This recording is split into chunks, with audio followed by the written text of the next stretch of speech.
Okay, what's up, everybody? Good morning. Welcome to a home day edition of Morning Scone presented by Brock, the Baton Rouge Orthopedic Clinic, Parish Construction and Roofing. If you need an orthopedist, you go to Brock. You need a roof, you call Parish. Unique Physique, uniquephysique.com. Restored Motions, restoredmotions.com. And On Fire Athletes, platform powered by GameCoin. I'll remind you also that the Brock Foundation Game Day Prep event is coming up on May 10th. All athletes from grades 6 through 12 can get a free physical. Register online at brortho.com. brortho.com. Okay, y'all. Tiger baseball 18-4 Tuesday night out at the box. Early and often. 7-run first. Derek Curriell led off the game with a hit. Jared Jones blasted a homer. Daniel Dickinson went back-to-back. And LSU would go on to score 7 in the first, 3 in the second, 7 in the third, highlighted by a Tanner Reeves grand slam.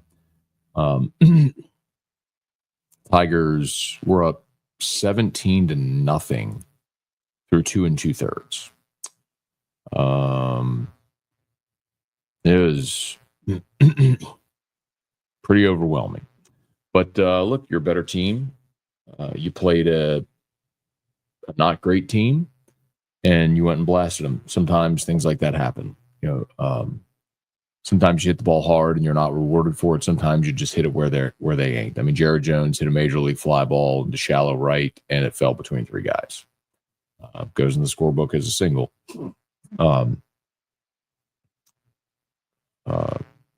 Josh Pearson hit 2 balls dead pull to the right side when they were shifted, and he still got it through the 4-hole. Sometimes it's your day. It was LSU's day offensively.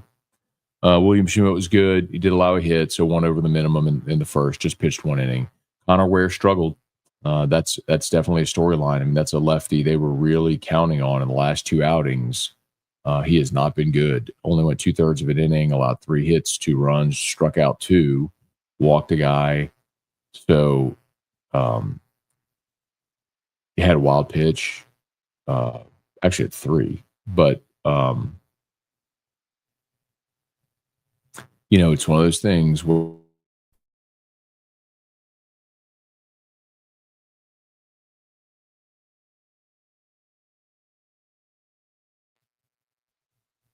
sorry.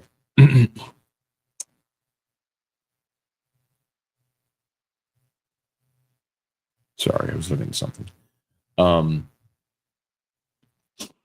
It's one of those things where you're learning about your team and you want to see how they react to situations, and you're trying to fill roles. And that's a lefty that you're really counting on, man. And the last couple outings have not been good. So, see if they get him back on the horse this weekend in conference play, if they have the opportunity to get him out there. But, kind of like Jacob Myers, similar. Called him a real-life Nuke Lelouch, man. He struck out the side in the 6th, but he also walked 2 guys. And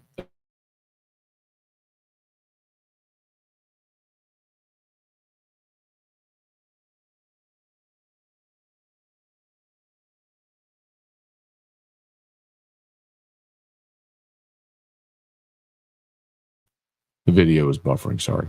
I mean, like, first pitch, he dots 97, swing and miss, makes the hitter look silly.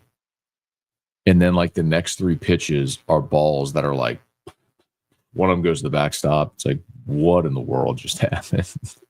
And it comes back and gets strikeout. So, if he ever commands it, man, he is good. He's a big leaguer if he can command it. Command has been a little bit of an issue right now, finding that release point.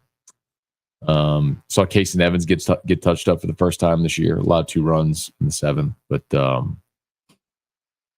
happens to even the best of them. But I'm not worried about Casey Evans.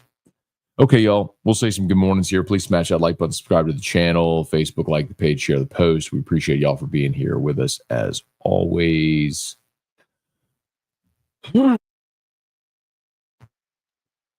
Apologies. All right.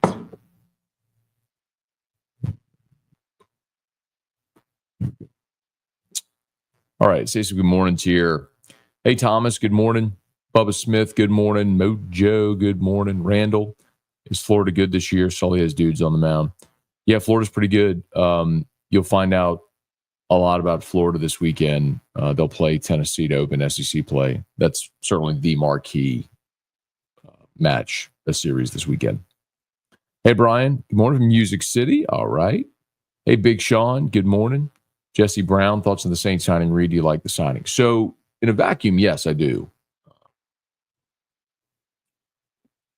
Justin Reid's been a starter since he came in the NFL, and you needed safety help. And so Will Harris signed with the Commanders. Tyrann Mathieu's aging. The only other safeties that you have on the roster are Jordan Howden, former fifth rounder, who's really yet to establish himself as a starter, and JT Gray, who's a special team player. But Justin Reid has played 106 career games. He started 102 of the 106. So it's an improvement defensively. I'm just not super keen on the way the Saints are going about this. Shocker. Y'all know that. Said it. Because what they did was they went and restructured more contracts to get further under the cap to free up space so they can go sign free agents. So it wasn't just about getting within cap compliance. It was about structuring even more deals so that way you could go spend money in free agency. And the point that I have made, will continue to make, is so you restructured contracts to put yourself in a tougher situation next year and in future years to go sign Justin Reid and to re-sign Chase Young to a, depending on escalators, $51 or $57 million contract.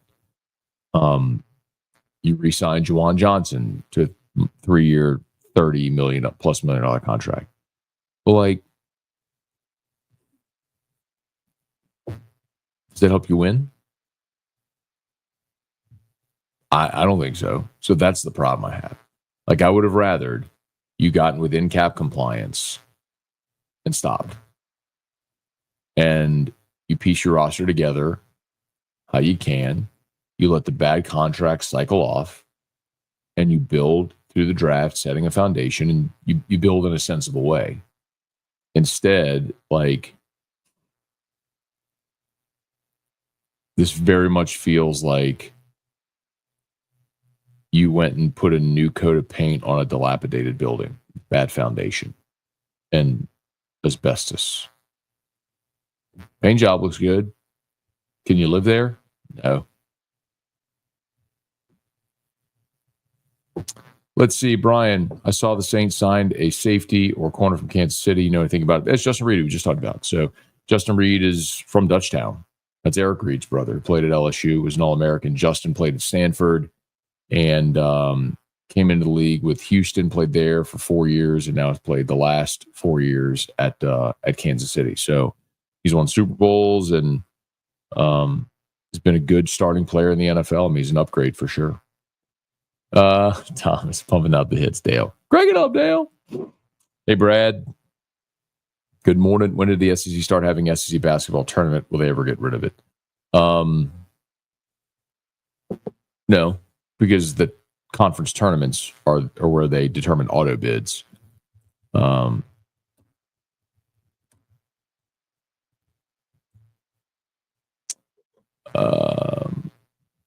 mean, they've had the basketball tournament for, I think, as long as they've had the conference. 33 since 1933. 33, 34. They didn't play it in 35. They played it from 36 to 52, then didn't play it again until 79. They played from 79 until the current day. And the reason they won't get rid of it is because it's a moneymaker. It's a TV product. They can sell tickets. They can sell sponsorships. The same thing as the SEC Championship game in football. Hey, Robert. Mark, good morning. LSU baseball is improving. Is there room for improvement? Yes. Toki Doki, go Jay Johnson, and go this way, indeed. Hey, Kelly Gross, good morning. David Bass, good morning. Tiger guys and gals look ready for SEC play. Yeah, softball team yesterday did work on ULL. Congrats to Beth and the crew getting it done in a big way. By the way, yesterday also was opening night at Miracle League. So Drew this year is there are the Rockies, his team.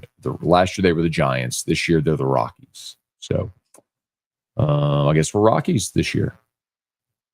How do you feel about Master P taking over operations at UNO? I think it's a brilliant thing that UNO has done. Talked about a couple weeks ago, Mark, what had happened. But I think it's brought more positive attention to that program and athletic department than maybe they've ever had. Not only is Master P also wealthy, he's a very smart businessman with great connections that'll open doors to help fundraise for that program. I think it's really smart. Big Sean, your Saints fans vocalized my gripes about the team also. Speak for a lot of people, Big Sean. I hear it all the time. I mean, there's a small minority, right? There's about the way I would say it's probably about 85% of people agree with me, and about 15% disagree. But it might just be people that don't like me and don't agree with me on anything. But most people understand. Most people understand like this is not a sensible way to go about building an organization. Like there's a reason nobody else does it this way. Morning Sconers, let's beat Mizzou this weekend. Feel good about that. Hey Rex, good morning. Lowell, good morning. Pelicans won. Yeah, man. Not only the Pelicans win, Zion had another triple-double. I was watching SportsCenter and I'm like, if the Pelicans right now, it's like Zion's triple-double is like a tree falling in the woods. If no one was there to hear it, did it actually make a noise? Hey, Brett, good morning. Ryan, Matt Xavier was number 2 in the RPI. I know it's pre-conference. It doesn't really matter. I thought it was funny. Well, they're number 2 in the RPI because of who they've played. Not because they're any good.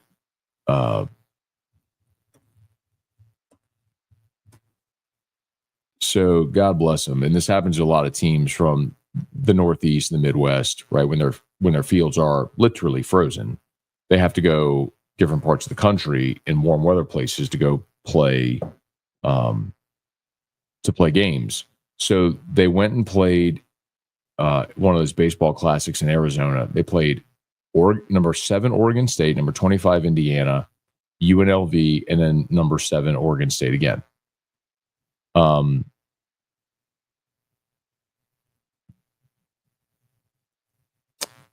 They were supposed to play Louisville. I guess that one it was postponed due to weather. Then they played Liberty, 1-2 at Liberty, 1-2 out of 3. Then they played Indiana and Bloomington in 1. Then they went out to Palo Alto and played Stanford for 4 games, split them. Then they went to Knoxville to play Tennessee, Nashville to play Vandy for a 3-game series, got swept, and then just came to Baton Rouge to play LSU. Then they're going to play Southeastern today, and then they're going to head to New Orleans to take on Tulane. And then they go home to Cincinnati. I mean, that's why. They played the toughest schedule in the country. Their record's not very good, but they played the tough schedule, which is why their RPI is high. Hang on one second, y'all. Got to do this. Here we go. Parish Construction and Roofing. At Parish, we've got you covered. From the top of your roof, all the way down. Parish Construction and Roofing. Parish Built. Parish Built. Parish Built. From your hometown. ParishBuilt.com.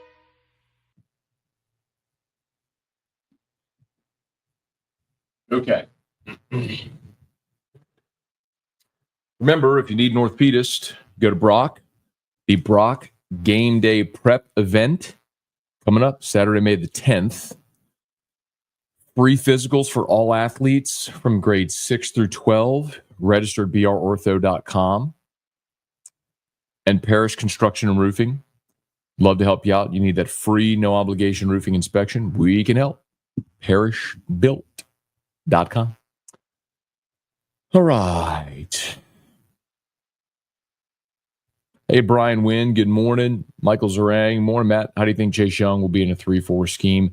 I think he'll be fine. They'll stand him up on the edge, and I think he'll do great as an edge. And I do think Devon Gottschall will. So Gottschall has been playing nose in New England, by the way, in a 3-4. So he's 330 pounds now. He's a lot bigger guy than he was when he was at LSU. So, I mean, he's 6'5", 330. He is a nose, and that's what he's been playing in New England. So that's one of the reasons I like the Gottschall signing is one, or trade is one that makes a lot of sense.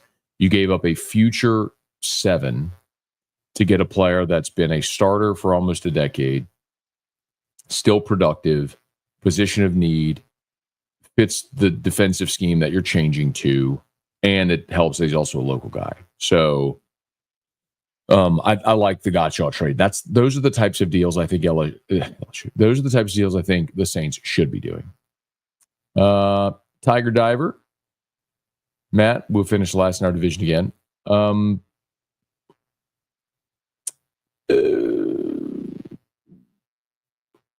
If Derek Carr stays healthy, I think you could probably get to like 7 wins. And that may be better than Carolina. But yeah, I mean, you'll be somewhere hovering around the bottom. Mark, remind me not to listen to other podcasts about LSU. I was in a trap yesterday. What do you mean? Low playoff teams swing for the fences in free agency. The Saints choose to bunt. Well, the Saints aren't a playoff team. Tiger Diver, morning Scone. Do you see any shakeups in the baseball lineup for SEC play? No. I think it's interesting. Tanner Reeves has started the last 4 games at third base, probably signaling a shift there, and that I would think that he'll be starting this weekend at third. Hit a grand slam yesterday, also committed an error. The thing about Braswell is while he's had a slow start offensively, like we know Braswell can hit. I mean, Braswell was LSU's leading hitter in conference play last year. He had 310 against SEC pitching last year. He had 387 in the postseason last year. Like, I know Braswell can, even though he's had a slow start to the year. But yesterday he had 2 really good at-bats. He drew a full count walk, and then he just hit a missile to left center. And got tracked it down and caught it 400 feet. I mean, but he didn't get cheated. Good swing. Didn't miss the ball. Just a long out, happens in baseball. So don't worry about Braswell. But I think one of the challenges Jay Johnson has is that he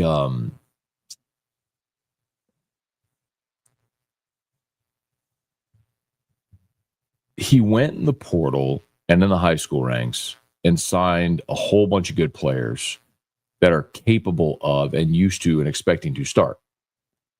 And he's trying to keep a lot of guys happy. And I think that's a real challenge because sometimes it can be hard to build continuity. Trivia, good morning. Jason just turned off T-Bob. He referred to ULL as UL. It's little things that upset. Yeah, he does it all the time. That's a battle he doesn't want to fight. Hey, Thomas, Drew looked good as uniform. Thank you, man. Yeah, so Miracle League started yesterday. Drew, his team, they are the Rockies. So Tuesdays, we'll be out of Miracle League for the next couple months. Hey, Brant, morning. Can't imagine ticket prices for the UT-LSU game. For tickets, UT-UF going for hundreds. That's probably about what you'll see, depending on where the seats are. You'll see some price like that. The box is also bigger than Lindsey Nelson, so you have more tickets and more availability.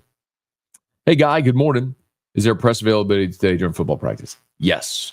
As a matter of fact, at 8 a.m. Unfortunately, I will not be there because I have to bring Drew to school. So about 20 minutes of viewing this morning at 8 a.m. And then Brian Kelly meets with reporters after, I believe, around like 9:30. So you will get some tidbits today out of LSU practice from the media. Hunt will be there for us. Yep, Carlo had a good day. Hey, Gray. Morning, Matt. How's spring practice going? Stand out so far? So they've only had a couple of practices, and the media has not been allowed in so far. Today will be the first spring media availability. So again, 8 a.m. is the media availability. Only about 20 minutes of viewing. Saturday, we get to watch the full practice. So I do plan to go Saturday, watch the full practice, and I'll kind of give you all an update there. Hey, Rocky, morning. Is Scone our number 4 pitcher? Seems the most reliable. Oh, you mean Zach Cowan? Maybe. So Zach Cowan was the Friday night guy at Wofford last year.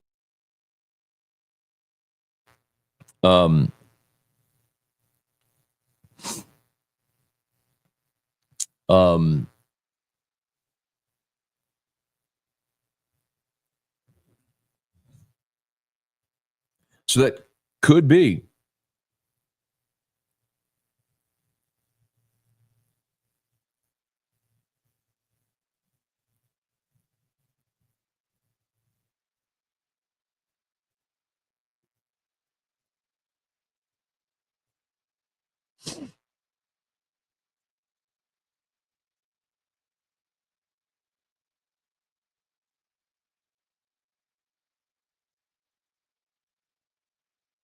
Sorry.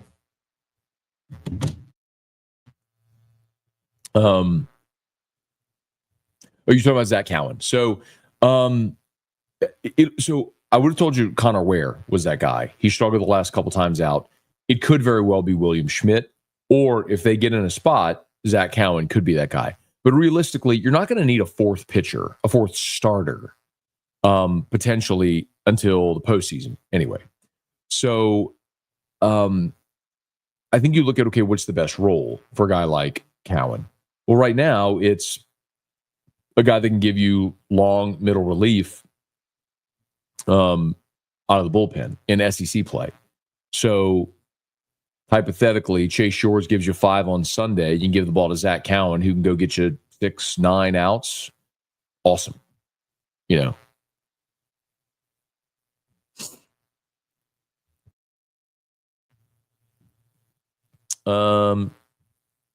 Taylor, good morning. We're saved thanks to Mickey Loomis. Super Bowl returns to New Orleans this year.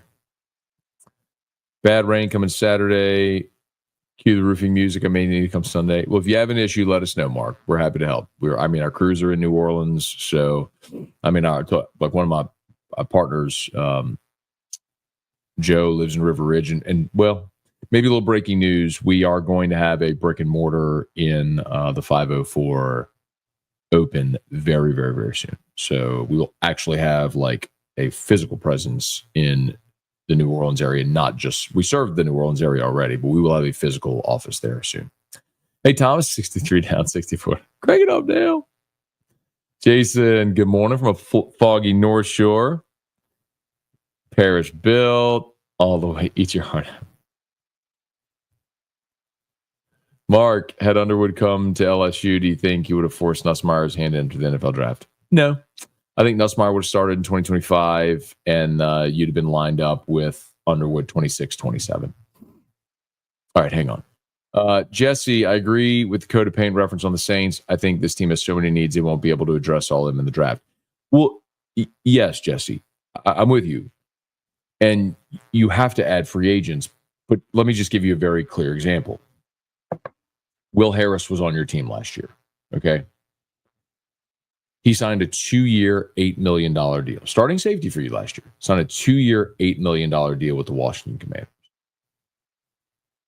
You could have re-signed Will Harris for 2 years, $8 million. Instead, you freed up cap space, kicking bad contracts further into the future to pay Justin Reid 3 years, $31 million.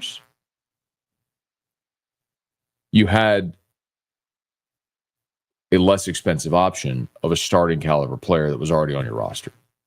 Instead, you reworked contracts to free up money this year to put more debt on the books in future years to sign Justin Reid, who I like, and I would admit is an upgrade over Will Harris.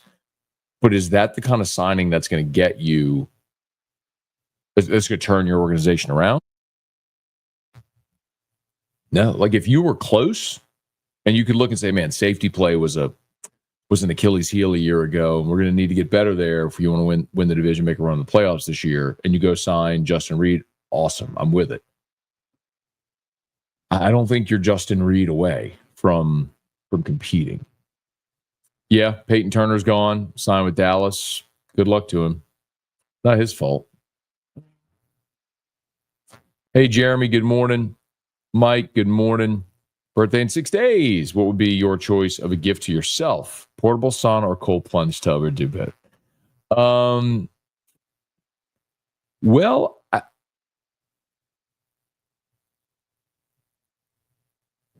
so it's a tough question. Because like, what are we? What price range kind of are we talking there?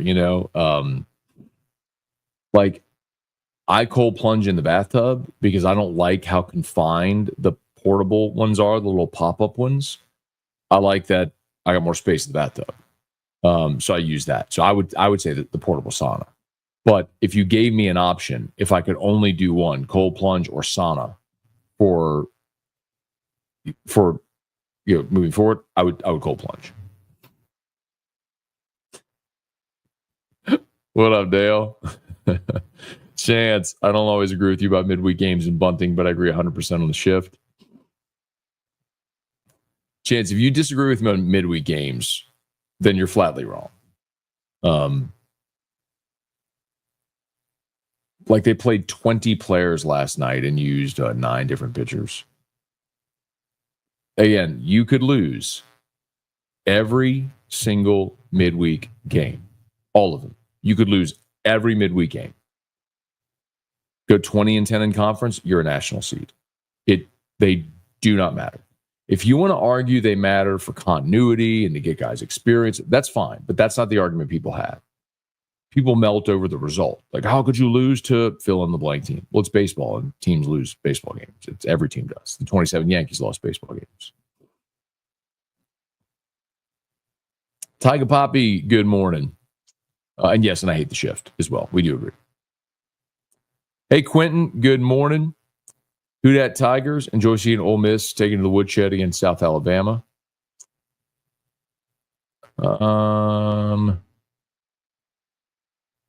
Gray, New Year. Saints still stuck in limbo. Too bad to make the playoffs. Not bad enough to get a top 5 pick.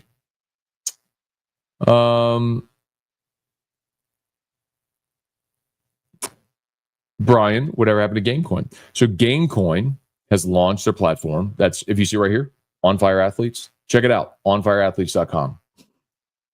That's the platform powered by GameCoin. So GameCoin is the utility token. So if you go to On Fire Athletes, you can use GameCoin to purchase your digital trading cards.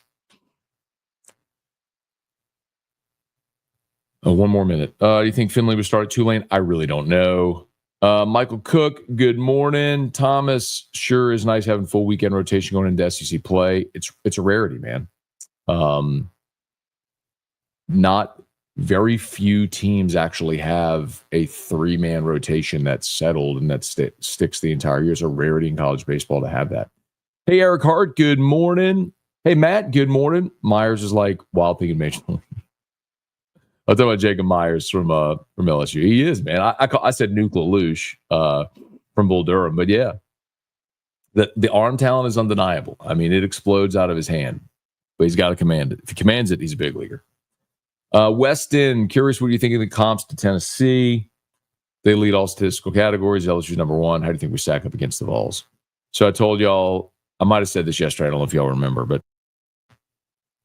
my scout friend who I've told you the story a couple of years ago, the year LSU won the Natty.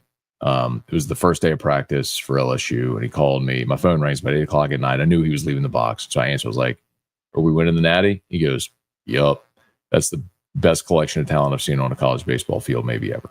And he's right. LSU won the Natty. Dylan Cruz and Trey Morgan and Paul Skeens and Ty Floyd, Tommy Tanks. I mean, y'all remember the team. And so he called me on Monday, and he goes, well, I was in Knoxville this weekend. I was like, That didn't sound good. He goes, they're just different this year. It's like, oh, man. I said, but I mean, the greatest college baseball team any of us ever saw was the 2022 Tennessee team that lost a home super regional against Notre Dame. So still baseball. All right, I got to bounce, y'all. You have an awesome day. Please smash the like button, subscribe to the channel, Facebook, like the page, share the post. All of our sponsors linked in the description on YouTube, tagged on Facebook. And so Locked on LSU is live. Please jump over there and catch that now. YouTube or podcast, Locked on LSU. Tell my dad good morning. Hey, Dad, good morning. And AFR3. We'll see you. Y'all have an awesome day. Peace. I'm out of here.